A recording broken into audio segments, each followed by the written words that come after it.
Quando falamos sobre emissões de poluentes na atmosfera, logo lembramos dos automóveis como os grandes vilões. E isso não é mentira. Mas é verdade também que com a evolução da indústria automotiva, em especial com a evolução dos motores a combustão, hoje esse cenário é mais positivo. Mas para chegar neste estágio, hoje temos um componente fundamental e que merece a atenção de qualquer pessoa que tem um carro, o catalisador. Tudo começou lá nos anos 70 com a Lei de Redução de Emissões norte-americana, criada na época para conter a crescente emissão de gases como hidrocarbonetos, monóxido de carbono e óxido de nitrogênio. Esse foi o ponto de partida para o desenvolvimento dos primeiros catalisadores automotivos. Bem, com toda a evolução da indústria automotiva, como é de se imaginar, esse componente também foi bastante aprimorado e hoje é parte fundamental dos nossos automóveis. Mas você sabe exatamente o que é e qual a real importância de um catalisador? O catalisador ele é um reator químico que ele converte esses gases em gases não poluentes. E note que nos anos 70, um Fusca, um Opala, um Maverick, ele emitia em média 50 gramas por quilômetro de monóxido de carbono. E o catalisador, uma vez aplicado, e isso foi aplicado nos Estados Unidos desde os anos 70 e no Brasil a partir dos anos 90, ele derruba essas emissões para níveis muito menores.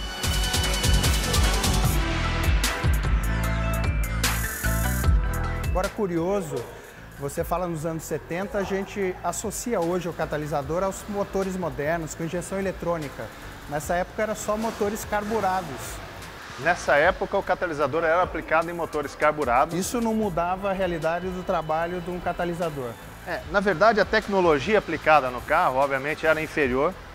A eficiência que você conseguia com o sistema também era inferior, mas era suficiente para atender naquele momento aquela legislação de emissões de poluentes.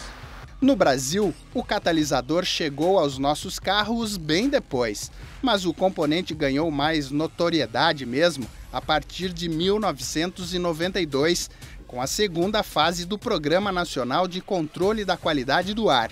E de lá para cá, acompanhou a evolução dos automóveis vendidos por aqui. O catalisador ele vem passando por desenvolvimentos constantes.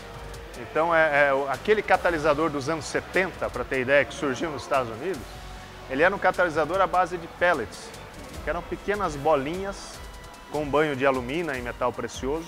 Essas pequenas bolinhas eram colocadas dentro de uma carcaça, o gás passava por entre essas bolinhas e havia a reação química. Em 1978, surgiu nos Estados Unidos um suporte cerâmico em forma de colmeia, que é utilizado até hoje nos catalisadores. Esse suporte cerâmico permite uma área de superfície maior, você pode colocar mais material ativo, e a tecnologia dos catalisadores só vem avançando desde então.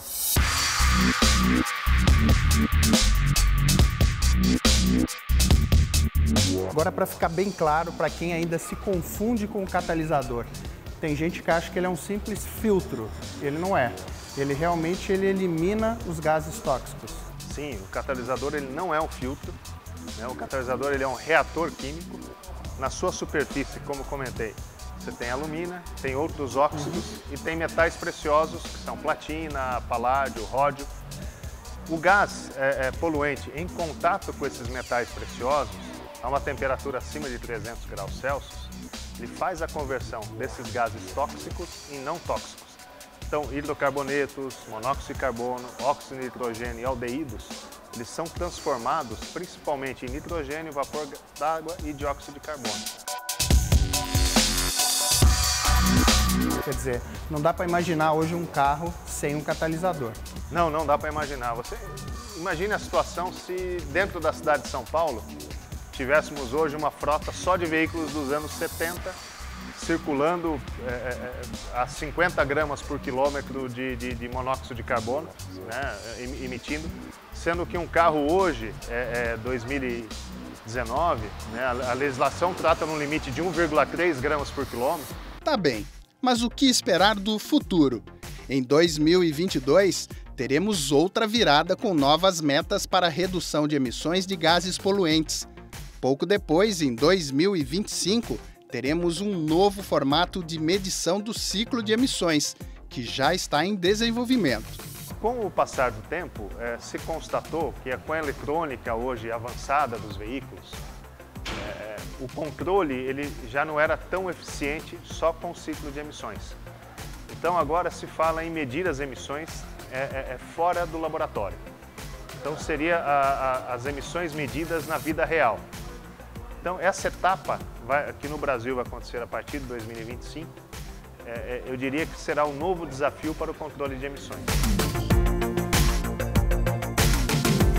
Aquela velha máxima do início dos catalisadores no mercado, de que ele tira potência, isso ainda existe ou já ficou para o passado mesmo? Eu acredito que deve ter ficado para o passado, né? A contrapressão que o catalisador gera é muito pequena, não é suficiente para tirar uma potência que seja perceptível, né, do usuário do veículo. E uma coisa importante, quando você compra um automóvel, você compra ali um compromisso. Esse compromisso é em potência, em consumo, em durabilidade e em emissões de poluentes. Quando você busca apenas um pilar, né, desse compromisso, certamente você vai ferir os outros. Então, se você retirar o catalisador, você vai estar acometendo de um crime ambiental.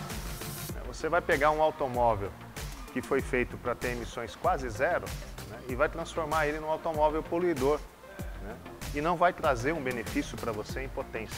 Está claro aí que não se trata de uma peça que pode trazer limitações para o desempenho do carro ou provocar despesas com manutenção. O catalisador é fundamental para amarrar um ciclo onde o objetivo é um só: garantir um ar mais saudável para todos nós, usuários de automóveis ou não.